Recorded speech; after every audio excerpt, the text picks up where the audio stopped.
at the request of the National Weather Service to activate the North Central Texas Emergency Alert System. The National Weather Service in Fort Worth has issued a severe thunderstorm warning for northeastern Johnson County, southeastern Tarrant County, northern Ellis County, and southern Dallas County until 5:45 p.m.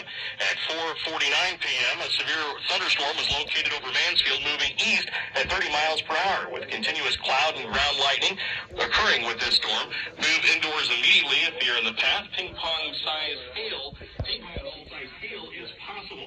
All North Central Texas stations affected by this alert are requested to rebroadcast the preceding announcement.